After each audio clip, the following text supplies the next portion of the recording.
اور نبی اور آل نبی پر درود شریف پڑھ لیں۔ اللہم صلی علی سیدنا نبینا مولانا محمد عدد ما فی علم اللہ صلاۃ دائمۃ بدوام ملک اللہ وعلی آلہ واصحابہ اجمعین۔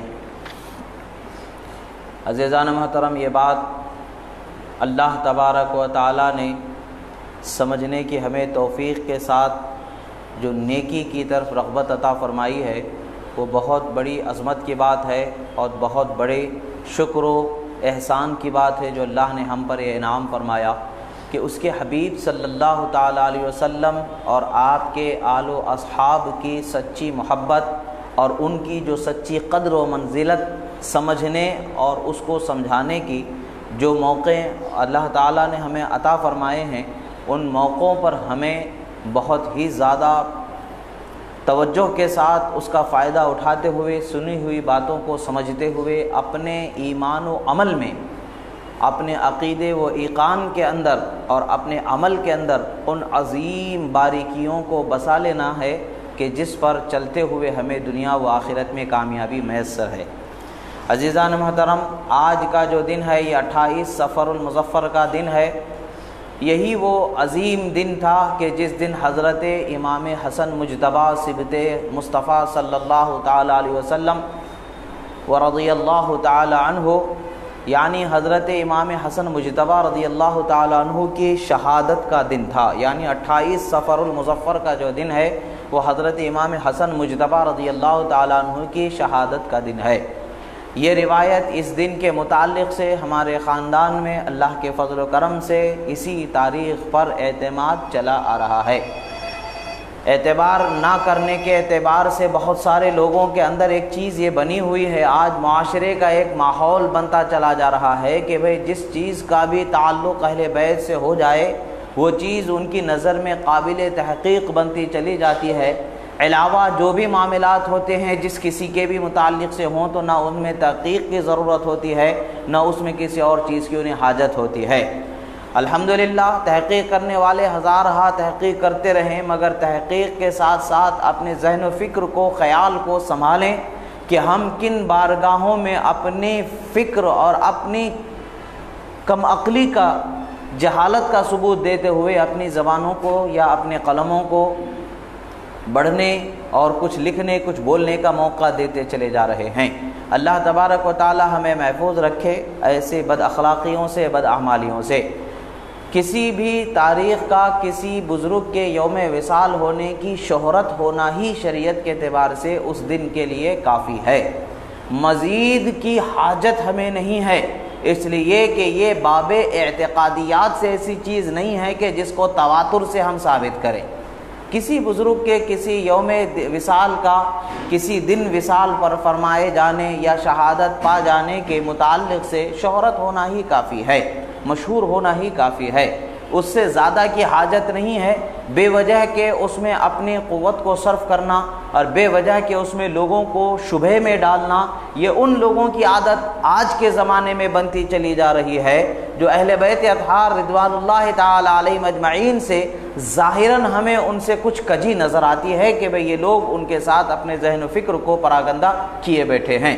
اللہ تعالیٰ دلوں کا حال بہتر جاننے والا ہے، خدا جانے حقیقت حال کیا ہے، مگر یہ بات تو آج کے معاشرے کے اعتبار سے اہل بیت سے لوگوں کی دوری بنانے کی کوششیں ناصبی خارجی حضرات کرتے چلے جا رہے ہیں۔ یاد رکھیں دنیا نے پہلے بھی یہ کوششیں کر لی ہیں اور آج بھی کر رہی ہے اور تا قیامت یہ کوششیں ہوتے رہیں گی، مگر ان کوششوں سے بندے جو اللہ کے ہیں اور جو مخلوق خدا ہے وہ اہل بیت سے کبھی دور نہیں ہو سکتی ہے، اس لیے کہ اہل بیت کو اللہ کے رسول صلی اللہ تعالی علیہ وسلم نے ایسا عظیم مقام عطا فرمایا کہ حضرت عمر فاروق خلیفۃ المسلمین، خلیفہ دوم، خلیفہ برحق حضرت سیدنا عمر فاروق رضی اللہ تعالی عنہ ارشاد فرماتے ہیں، روایت فرماتے ہیں، جسے امام حاکم نے بھی روایت فرمایا، امام احمد ابن حنبل نے بھی روایت فرمایا، امام بزار نے بھی روایت فرمایا ہے۔ حدیث مبارکہ کیا ہے کہ حضرت عمر فاروق رضی اللہ تعالیٰ عنہ ارشاد فرماتے ہیں کہ میں نے رسول اللہ صلی اللہ تعالیٰ علیہ وسلم کو فرماتے ہوئے سنا میں نے رسول اللہ صلی اللہ تعالیٰ علیہ وسلم کو فرماتے ہوئے سنا کہ آپ ارشاد فرما رہے تھے کہ قیامت کا جو دن ہوگا اس دن کسی کا کوئی سبب کوئی نسب باقی ہی نہیں بچے گا سوائے میرے سبب و نسب کے۔ یہ اللہ کے رسول صلی اللہ تعالیٰ علیہ وسلم کا یہ فرمان کہ ان کا نسب کا جو رشتہ ہے اس دن جو سب رشتے ٹوٹ جائیں گے اس دن بھی باقی رہنے والا ہے۔ تو اس سے ہمیں پتہ چلتا ہے کہ جو اس عظیم دامن سے وابستہ ہو جاتا ہے وہ نہ یہاں رسوا رہے گا نہ وہاں رسوا ہو سکتا ہے۔ جو ان کا چاہنے والا ہے وہ یہاں بھی رسوا نہیں ہوگا اور وہاں بھی رسوا نہیں ہوگا۔ اسی طریقے سے حضرت عبداللہ ابن مسعود رضی اللہ تعالی عنہ اور حضرت عبداللہ ابن عباس رضی اللہ تعالی عنہما سے روایت ہے۔ حضرت عبداللہ ابن مسعود رضی اللہ تعالیٰ عنہ فرماتے ہیں کہ حضرت رسول اللہ صلی اللہ علیہ وسلم نے فرمایا میری لخت جگر فاطمہ زہرا رضی اللہ تعالیٰ عنہا نے اپنے آپ کو خدا کی نافرمانی سے بچایا، اللہ تبارک و تعالیٰ نے اسے اور اس کی ذریت کو جہنم سے آزاد فرما دیا۔ یعنی حضرت خاتون جنت رضی اللہ تعالی عنہا خطا کار نہیں ہیں، تبھی اللہ تعالیٰ نے انہیں جنت سے آزادی کا مجدہ عطا فرمایا، اور آپ کی ذریت کو جنت سے آزادی کا جہنم سے آزادی کا مجدہ عطا فرمایا ہے۔ یعنی حضرت خاتون جنت رضی اللہ تعالیٰ عنہ خطا کار نہیں ہیں، یہی وجہ ہے کہ اللہ تبارک و تعالیٰ نے آپ کو جہنم سے آزادی کا مجدہ عطا فرمایا ہے، اور آپ کی ذریت کو جہنم سے آزادی کا مجدہ عطا فرمایا ہے۔ اور آپ کو اللہ کے رسول صلی اللہ تعالیٰ علیہ وسلم نے ارشاد فرمایا بِأَنَّ فاطمہ سیدۃ نساء اہل الجنہ، فرمایا کہ بے شک میری بیٹی فاطمہ تمام جنتی عورتوں کی سردار اللہ نے اسے بنایا۔ جو سردار ہوتا ہے سرداری والا ہی کام کرتا ہے، بھکاری والا کام نہیں کرتا ہے۔ الحمدللہ سردار سرداری والا ہی کام کرتا ہے۔ اللہ تبارک و تعالیٰ نے انہیں سرداری عطا فرمائی ہے تو ان کی شان سردارانہ ہی ہے، وہ ہر چیز کے اندر اللہ تبارک و تعالیٰ نے انہیں عرفہ و اعلیٰ بنایا ہے۔ ہاں وہ ذوات مبارکہ جن کا ان سے افضل و اعلیٰ ہونا شرع سے ثابت ہے وہ اپنی جگہ پر مستثنیٰ ہی رہیں گے اور مسلم ہی رہیں گے۔ اس کا یہ مطلب نہیں کہ آپ حضرت سیدہ انبیاء سے بھی افضل ہو گئی معاذ اللہ، یا خلفائے راشدین سے بھی افضلیت کا قول کیا جائے گا، ایسا نہیں ہے، بلکہ اللہ نے انہیں جو شرف عطا فرمایا ہے وہ اپنی جگہ پر ایسا عظیم ہے کہ کسی دوسرے پر جن کا شرف ان سے افضل ہونا مسلم ہے اس پر ان کی فوقیت نہیں ہوگی۔ علاوہ ازیں کوئی ایسا نہیں کہہ سکتا کہ ہم ان سے زیادہ رکھتے ہیں معاذ اللہ، ان سے یا کوئی ان سے زیادہ رکھتے ہیں۔ شرف و فضل و منزلت جن کو اللہ نے فضل و منزلت عطا فرمائی ہے، جو انبیاء کرام ہیں خلفائے راشدین ہیں، ان کا مقام و مرتبہ بلند و بالا ہی ہے، اور ساتھ ہی ساتھ حضرت خاتون جنت کا جو مقام و مرتبہ اللہ تبارک و تعالیٰ نے اس کے حبیب کے زبانی اعلان فرما دیا، جو بلند و بالا فرما دیا ہے، وہ ایسا بلند و بالا ہے کہ اللہ کے رسول صلی اللہ تعالیٰ علیہ وسلم کا یہ فرمان کہ فاطمہ نے اپنے آپ کو خطا سے، خدا کی نافرمانی سے بچایا ہے، گناہ سے بچایا ہے، تو اللہ تبارک و تعالیٰ نے اسے اور اس کی ذریت کو جہنم سے آزاد فرما دیا ہے۔ کیسے کہ جہنم ان پر حرام کر دی گئی ہے، کبھی جہنم میں داخل ہی نہیں کیا جائے گا۔ الحمدللہ یہ اللہ کے رسول صلی اللہ تعالیٰ علیہ وسلم کی اہل بیت پر اللہ تبارک و تعالیٰ کے نام و اکرام۔ پھر آپ فرماتے ہیں حضرت عبداللہ ابن عباس رضی اللہ تعالیٰ عنہما سے روایت کہ فرماتے ہیں رسول اللہ صلی اللہ تعالیٰ علیہ وسلم نے ارشاد فرمایا کہ فاطمہ سے فرمایا کہ اے میری بیٹی فاطمہ، اللہ تعالیٰ تمہیں بھی عذاب نہیں دے گا اور تمہاری اولاد کو بھی اللہ تعالیٰ عذاب نہیں دے گا۔ یہ حضرت امام دہلوی رضی اللہ تعالیٰ عنہ نے اس حدیث مبارکہ کو روایت فرمایا ہے۔ اور ایسے ہی اللہ کے رسول صلی اللہ تعالیٰ علیہ وسلم ارشاد فرماتے ہیں، یہ ہم اور آپ کے لیے مجدے کی بات ہے، ان کی شان تو اللہ نے بلند و بالا ہی رکھا ہے، مگر شان والوں کی شان ایسی ہوتی ہے کہ ان کے عظیم سائے تلے جب کوئی بندہ اپنے آپ کو کر لیتا ہے، ان کے دامن سے جب کوئی بندہ اپنے آپ کو وابستہ کر لیتا ہے، ان کی عقیدت سے کوئی بندہ اپنے دل کو منور کر لیتا ہے، اور ان کے عقیدت و محبت میں کوئی بندہ جب زندگی گزارنے لگ جاتا ہے تو اللہ تعالیٰ اس کا اثر انہیں عطا فرما دیتا ہے۔ وہ کیسا اثر ہے؟ حضرت جابر بن عبداللہ رضی اللہ تعالیٰ عنہ روایت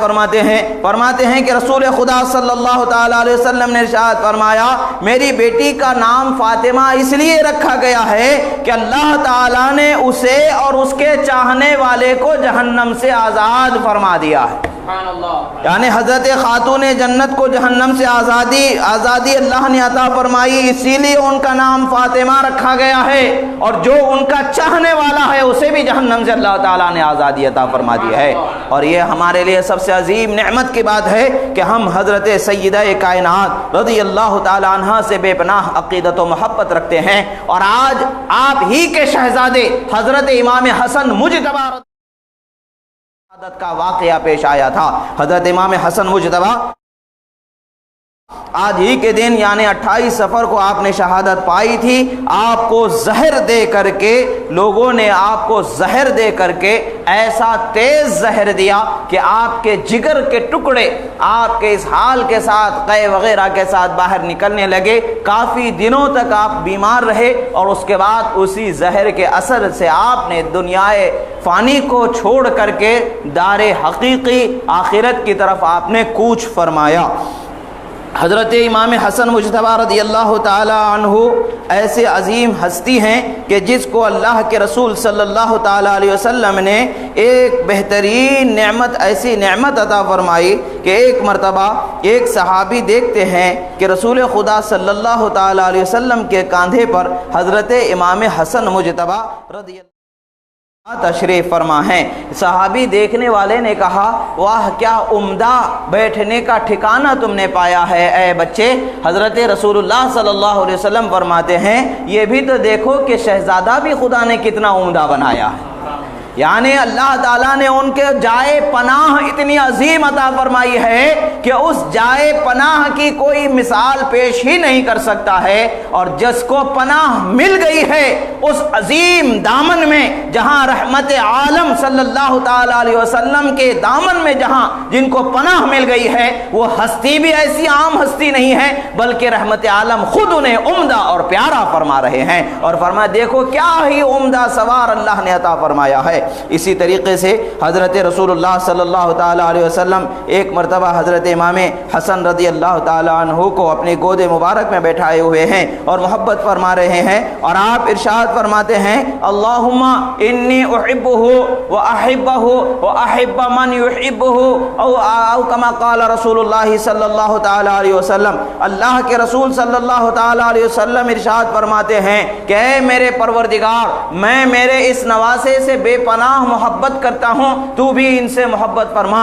اے پروردگار، جو ان سے محبت کرنے والا ہے ان سے بھی تو محبت فرما۔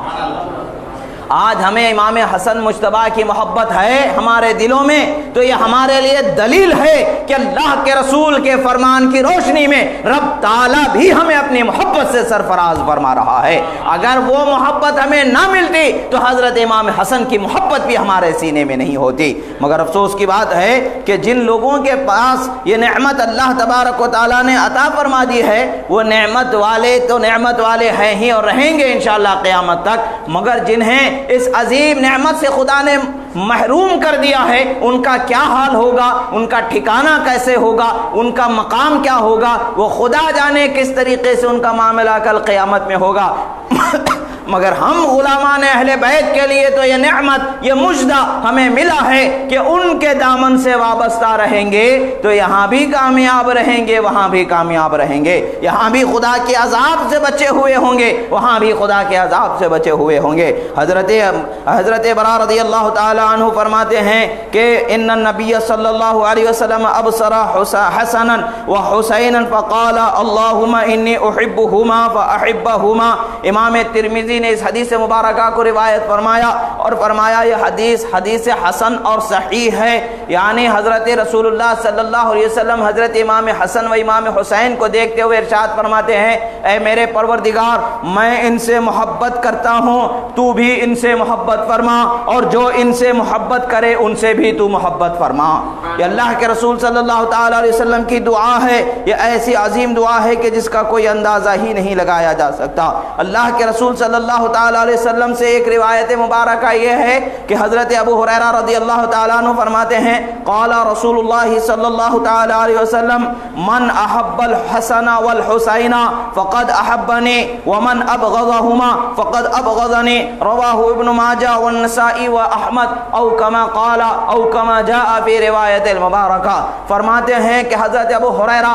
رضی اللہ تعالیٰ عنہ ارشاد فرماتے ہیں کہ رسول خدا رحمت عالم صلی اللہ تعالیٰ علیہ وسلم نے ارشاد فرمایا اے اللہ میں حسن سے محبت، یعنی آپ فرماتے ہیں کہ جو حسن سے محبت کرنے والا ہے، جو حسین سے محبت کرنے والا ہے، گویا کہ وہ مجھ سے محبت کرنے والا ہے۔ جو حسن سے محبت کرے گا، حسین سے محبت کرے گا، وہ مجھ سے محبت کرنے والا ہے۔ جو حسن سے حسین سے عداوت کرے گا، بغض رکھے گا، گویا کہ معاذ اللہ وہ مجھ سے بغض و عداوت رکھنے والا ہے۔ یہ حضرت امام ابن ماجہ نے سنا، صحائح ستہ میں سے ایک کتاب امام سنن ابن ماجہ، اس کی حدیث ہے۔ پھر حضرت امام نسائی صحائح ستہ کی ایک کتاب، یہ اس کی حدیث ہے۔ پھر حضرت امام احمد ابن حنبل رضی اللہ تعالیٰ عنہ نے بھی اس حدیث مبارکہ کو روایت فرمایا۔ پتہ کیا چلتا ہے؟ اللہ کے رسول صلی اللہ تعالیٰ علیہ وسلم کا یہ اعلان کہ جو اس کے اہل رسول اللہ صلی اللہ تعالیٰ علیہ وسلم کے اہل بیت سے محبت کرنے والا، بالخصوص امامین کریمین شہیدین سیدنا امام حسن و امام حسین رضی اللہ تعالیٰ عنہما سے جو محبت کرنے والا ہے، اللہ تعالیٰ اس سے محبت فرمانے والا ہے۔ اور جو ان سے محبت کرے گا حقیقت میں وہ اللہ کے رسول سے محبت کرنے والا ہے۔ اور معاذ اللہ جو ان سے نفرت کرے گا، معاذ اللہ جو ان سے بغض عداوت عناد اپنے دل میں پالے گا، معاذ اللہ صدبار معاذ اللہ کے رسول فرماتے ہیں گویا کہ وہ مجھ سے عداوت و بغض رکھنے والا ہے، معاذ اللہ۔ آج افسوس کی بات ہے جہاں حضرت امام حسن کی بات آ جاتی ہے، ذہن و فکر میں لوگوں کے طرح طرح کے سوالات پیدا ہو جاتے ہیں۔ جہاں حضرت امام حسین کی بات آ جاتی ہے، لوگوں کے ذہن و فکر میں طرح طرح کے سوالات پیدا ہو جاتے ہیں۔ قاعدے ضابطے شرع کے جو اصول ہیں، جس مقام پر جس درجے کی تحقیق درکار ہے، وہ سب پس پشت چلے جاتی ہیں، اور بات جب آ جاتی ہے تو ہر معاملے میں درجے تواتر کو پہنچنے والی چیز ہی ان کے پاس درکار ہوتی ہے۔ تعجب کی بات ہے اللہ اور اس کے رسول صلی اللہ تعالیٰ علیہ وسلم کے جو شریعت مطہرہ ہے، اس کا کیا قاعدہ ہے، کیا ضابطہ ہے، ان ضوابط کو یہ تو فراموش کر دینا ہوتا ہے، اور انہی چیزوں کی جستجو ہوتی ہے جہاں اس مقام میں اس کا مطالبہ نہیں ہوتا ہے۔ مثال کے طور پر یہ چیز مسلم ہے کہ باب فضائل میں روایت ضعیف بھی مقبول ہے، تو یہاں پر کوئی روایت ضعیفہ اگر آ جاتی ہے تو بات وہاں اس کی تحقیق کی شروع ہو جاتی ہے، اور دیگر لوگوں کے بارے میں، دیگر معاملات کے بارے میں، دیگر اعمال کے بارے میں اگر کوئی روایت ضعیفہ مل جاتی ہے تو وہاں یہ بتا کر کے چلے جاتے ہیں کہ بھئی یہ ضعیف روایت باب معاملات میں، باب اعمال میں، فضائل میں مقبول ہے، ٹھیک ہے کوئی بات نہیں ہے۔ تو جب وہاں وہ چیز مقبول ہے، یہاں اہل بیت کے فضیلت میں اگر کوئی بات آ جاتی ہے تو مقبول کیوں نہیں ہو رہی ہے، اور تحقیق کی یہاں حاجت کیوں پیش آ رہی ہے؟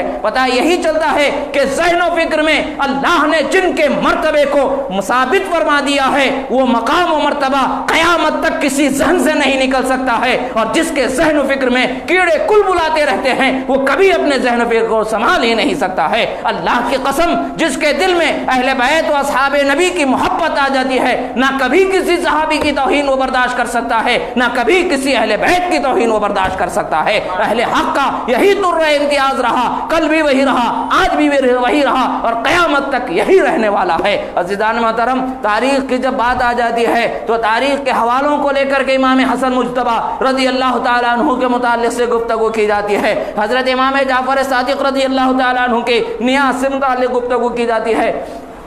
آخر یہ امور ہیں کس درجے کے؟ یہ امور مباحہ ہیں، بہت سے بہت مستحسنہ ہیں۔ ایصال ثواب کرنا اچھی بات ہے اور اہتمام کرنا اچھی بات ہے، اس کے لیے کیا یہ ضروری ہے کہ تعیین یوم درجہ تواتر ہی سے ثابت ہو؟ تعجب کی بات ہے، ضابطہ شریعت کا کہاں رکھ دیا گیا ہے؟ ضابطہ شریعت کا کیا ہے کہ کسی کے متعلق سے کوئی چیز مشہور ہو جائے تو مشہور ہونا ہی کافی ہے۔ نسب کے لیے بھی یہ چیز جب ثابت ہے، کسی کا فلاں سے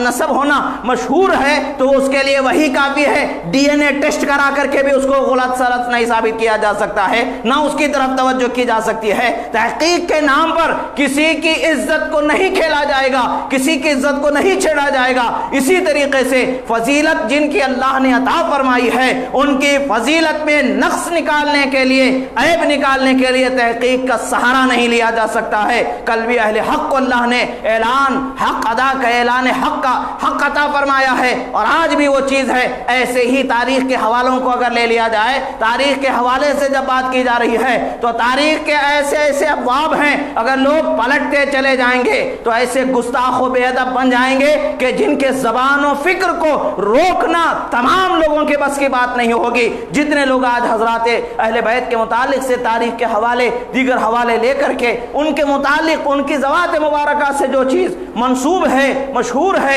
اس کے اندر جو ہے عیب و کمی یا اس کے اندر تحقیق یا صحت کی کمی بتانے کی کوششیں کی جا رہی ہیں۔ عزیزان محترم یاد رکھیں، اہل بدعت کا خلاف اگر کرنا ہے تو ان کی خاص بدعت ہونا چاہیے، ان کا خاص شعار ہونا چاہیے۔ اہل بیت یہ ہمارے ہیں، اللہ نے ہمیں ان کی محبت کا حق عطا فرمایا ہے۔ جس طریقے سے ایک حدیث کے سامنے ساتھ میں آپ کے سامنے بتاؤں گا، حدیث مبارکہ ہے، داڑھی رکھنے کے آداب کے متعلق سے سرکار نے فرمایا ہے یہودیوں کی مخالفت کرو،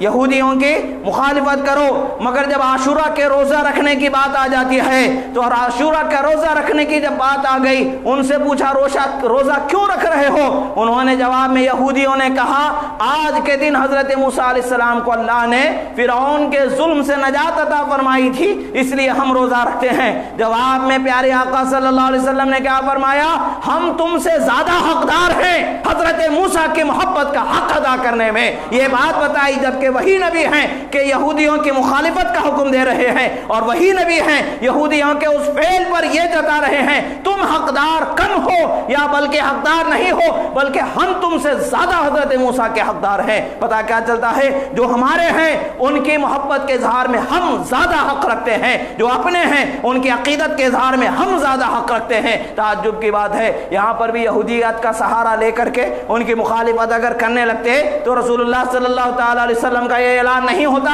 کہ ہم تم سے زیادہ حقدار ہیں، اس دن روزہ رکھنے کا اعلان نہیں ہوتا، بلکہ اس دن ترک روزے کا حکم آ جاتا تھا۔ عزیزان محترم، بات یہ ہے کہ آج تحقیق کے نام پر ہر جگہ پر اہل بیت پر آواز اٹھانے کی کوشش کی جا رہی ہے، اہل بیت سے متعلق چیزوں کو چھیڑنے کی کوشش کی جا رہی ہے۔ یاد رکھیں، اللہ تبارک و تعالیٰ نے اہل حق کو ابھی دنیا میں باقی رکھا ہے۔ جب تک اہل حق باقی ہیں الحمدللہ ہر چیز کا ببانگے دہل جواب دینے کی صلاحیت و طاقت رکھتے ہیں۔ ایسا نہیں کہ انگشت منہ میں رکھ کر کے چباتے بیٹھ جائیں گے، نہیں، الحمدللہ ضابطہ شریعت کا سب کے لیے ایک ہے، ان کے لیے، ہمارے لیے، اپنے لیے، پرائے کے لیے، سب کے لیے ایک ہے۔ ضابطے کی جب بات آئے تو ضابطے کے دائرے ہی میں رہ کر کے گفتگو ہونی چاہیے۔ اللہ تبارک و تعالیٰ سے دعا ہے جو کہا گیا سنا گیا اس پر عمل کرنے کی توفیق عطا فرمائے، کہنے میں سننے میں جو غلطی ہوئی اللہ تعالیٰ اسے معاف فرمائے، جو حق بات بتائی گئی اسے سمجھنے کی طاقت عطا فرمائے، صلاحیت عطا فرمائے۔ پروردگار جو بیمار ہیں انہیں شفائے کاملہ عاجلہ عطا فرما، جو قرضدار ہیں انہیں بار قرض سے سبکدوشی عطا فرما۔ پروردگار جو پریشان حال ہیں ان کے پریشانی سے نجات عطا فرما۔ پروردگار جو قرضدار ہیں بار قرض سے سبکدوشی عطا فرما۔ جن کے گھروں میں جوان بیٹے بیٹیاں بھائی بہن غیر شادی شدہ ہیں ان کے شادیوں کے اسباب مہیا فرما۔ پروردگار تیرے حبیب پاک صلی اللہ علیہ وسلم کے صدقے دبل میں مولا امت کو حق پر قائم فرما دے۔ اہل بیت و اصحاب مصطفیٰ صلی اللہ علیہ وسلم ورضی اللہ عنہم اجمعین کی سچی و پکی عقیدت و محبت عطا فرما۔ بے وجہ کے افتراق اور نفاق سازی سے لوگوں کو محفوظ فرما۔ پروردگار ہمیں منافقت سے محفوظ فرما، شر سے محفوظ فرما، شر انگیزی سے محفوظ فرما۔ پروردگار فتنے سے محفوظ فرما، فتنہ انگیزی سے محفوظ فرما۔ پروردگار تیرے حبیب کی سچی محبت عطا فرما، دنیا و آخرت میں ہمیں کامیاب فرما، ایمان پر خاتمہ عطا فرما، سلامتی ایمان کے ساتھ دنیا سے جانا نصیب فرما۔ مولا یہ وبائیں بیماریاں جو پھیلی ہیں مولا ہم سے ان وباؤں کو بیماریوں کو اٹھا لے۔ پروردگار ہمیں صحت و سلامتی اور تیرے حبیب کی طاعت و فرما برداری کی زندگی عطا فرما۔ اقول قولی ھذا استغفر اللہ لی ولکم ولسائر المؤمنین وما علینا الا البلاغ المبین برحمتک یا ارحم الراحمین۔ آج کا دن الحمدللہ حضرت امام حسن مجتبی رضی اللہ تعالی عنہ کی شہادت کا دن ہے۔ ہر آدمی اپنے اپنے گھر میں ایصال ثواب کا اپنی طاقت بھر جو سورہ فاتحہ پڑھ کے ایصال ثواب کر سکتا ہے ایصال ثواب کریں، کچھ کھانا بنا کر کے ایصال ثواب کر سکتا ہے کریں، جو اپنی طاقت ہے، کوئی صدقہ کر کے ایصال ثواب کر سکتا ہے صدقہ کر کے ایصال ثواب کریں۔ بہرحال آج کے دن امام حسن مجتبی کے لیے ایصال ثواب کا بے پناہ اہتمام کریں، اس کی برکت سے اللہ تعالیٰ یقیناً ہمیں دنیا و آخرت میں کامیاب فرمائے گا۔ السلام علیکم ورحمۃ اللہ۔